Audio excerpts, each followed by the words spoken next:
بەڵێ خۆی خەوەکە و ماندووبوونەکەش پەیوەندی بە یەکەوە هەیە. بۆ نمونە گەر تۆ کەم خەوی مێشکت زۆرتر مانوەبێ، زووتریش مانوەبێ. بەنسبەت خەوەکەیانەوە وەڵام بمەوە. دیراسات هەیە ئەگەر بێت و کەسێک 5 شەو کەم بخەوێ ئیتر لی دیاری ئەیە، یعنی تر تەرکیزی دا ئەبەزێ. IQ بەڕێزان IQ واتە ڕێژەی زیرەکی ئینسان. ئینسانێکی زۆر زیرەک بێنە هەفتەیە مێڵە بخەوێن، پرسیاری بخەرە بەردەست بزانە وەکو ئینسانێکی زیرەک بۆ حەلەکایە وەکو ئینسانێکی تەمە لێکۆڵینەوە کراوە. IQ دا ئەبەزێ، تەرکیز دا ئەبەزێ، بیرکردنەوەی ئیجابی دا ئەبەزێ، یعنی هەمووی خراپە بێ بەسەرێکە. بۆیە ئاساییە هەندێک جار ژیان واولی ئەکا کەم بخەویت، ئیشە هەیە هەر شتێکێ، بەڵام هەمیشە لە هەوڵی قەرەبووکردنەوەی خەوەکانتان نابێت. بۆ نمونە 5 شەو کەم خەوتووی، ڕۆژێ فرسەتی لێ بێنە 2 سەعاتێ بخەوە. بۆ نمونە 3 شەوە کەم خەوتووی، فرسەتی لێ بێنە دوانیوە ڕۆیەک 2-3 سەعات بخەوە، یعنی قەرەبوو بکەرەوە. قەرەبوو اینجا هەتا کەم بخەوی زیاتر پێویستت بە ریلاکسیشنە، ریلاکسکە. اینجا شتێکی تریش مۆزوعی خواردن.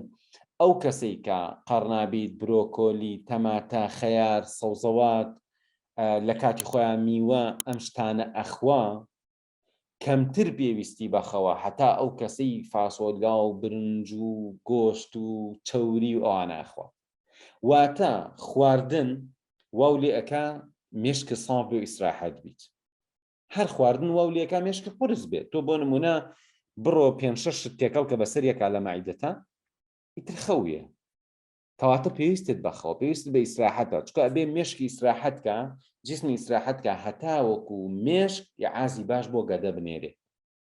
بەڕێزان نەفەرێک تووشی زامی گەدە بێ، ئەوەندە وەزعی خراپە بێت تەماشاکەن خوێنی لێت بەردەوام، یعنی خوێن لە مەعیدەیە ڕۆ.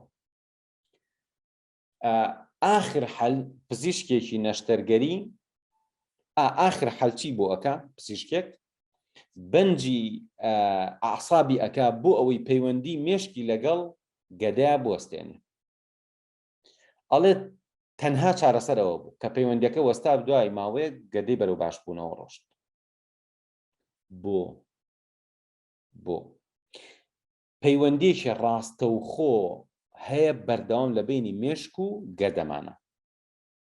برسیتە هەروەی، زۆرە خۆی هەروەی، شتی خراپە خۆی هەروەی. بۆیە بیرتان لای ئەوە بێکە مەچن برسیت ببێ ئەڵێ دوایی نانەخۆم ئەچی پسکیتێکە خۆی. برسیتە هیچ مەخۆ، برسیتە ئەتێ بڕێ شتێ بخۆ یەک پەرداخ شیر بخۆ، نیو پەرداخ شیر بخۆ، یعنی شتێک مەخۆ زۆر کەم بێ، ئەسیدێکی زۆر بڕژێ بەسەری و مەعیدە و خراپ ببێ. ئیتر دوایی ئەزانی چۆنە هەتا مەعیدە نالەبار بێ، وەک بۆ نمونە خواردنی زۆر تیا بێ یا زۆر برسیت بێ یان دیوارەکانی خراپ بوو بن، تووشی زامی گەدە بووبی، هەر یەکێک لەم کێشانە بەردەوام مێشکە مەشغوڵەکە، یعنی بەردەوام پێویستی زیاتر بە ئیسراحەتە. کەواتە ڕێک و پێک خواردن زۆر بجووە، بە ئیسراحەت نان بخۆ، ئەو هاوسەنگیە بپارێزە کە پێغەمبەری خوا عەلەیهی سەڵات وەسەلام لە فەرموودەیەکە پێمان ئەڵێ کاتێک خواردن ئەخۆن گەدەتان بکەن بە سێ بەشێکی خواردن، بەشێکی شلەمەنی و ئاو، بەشێکی هەوا. ئێمە لە ڕەمەزانە بۆچی وەزعمان تێگەچێت؟ چونکە هەمووی بەشی هەوایتیان نایەڵینەوە، مەسەڵەن پارشێ و بەشی هەوا نایەڵینەوە. خۆ ئەگەر شتەکە تەطبیقکەی زۆر مهمە. بۆیە ئەگەر وا بکەی زۆر خۆت برسی نەکەی، زۆر خۆت کەم خەو نەکەی، زۆر تەئسیری هەیە لەسەر مەوزوعی ئیسراحەت.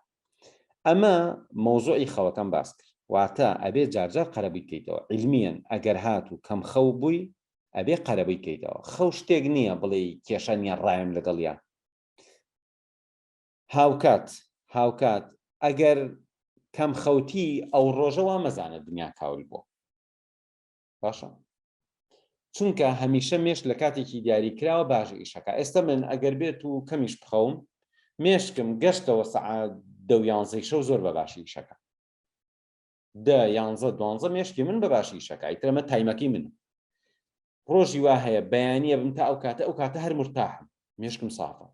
ڕۆژی وە هەیە بەتاڵ بووم خەوتم ئەو کاتە هەر ینی ئەو کاتی من زۆر ناگۆڕێ کەواتە هەر یەکێک لە ئێوە کاتێک هەیە لە ژیانە لەو کاتا مێشکی زۆر بەباشی ئیشەکە مانوو بێ و مانوو نەبێ هەوڵ بن ئەو کاتانە بە هەندوەر بگرن زۆربەی سعیەکانتان بخەنە ئەو پاشانیش کاتێک کەشت لە بەرەکە یا مێشک زۆر بەکارێنی زوو پشووی کورتی بەرێ پشووی کورد ئەوە نییە بڕووی دانیشتی تەماشای تەلەڤیزیۆنکە بەڕێزان ئەوسا ئێمە وامانە کرد بۆ نمونە ماون مێشکمانوو بە بچم جارێ ئیسراحەتێکی بۆ بکەم وەڵام سەعاتت ئەم چل دەقیقە دانیشم بەجارم ئەو ئیسراحەت نییە ئیسراحەت چییە بڕۆ لە شوێنێکە بێدەنگ دانیشە حەوهەشت هەناسەی قوڵ بە تۆزێ ئاوای خۆ بکشێنە ئەوە ئیسراحەتە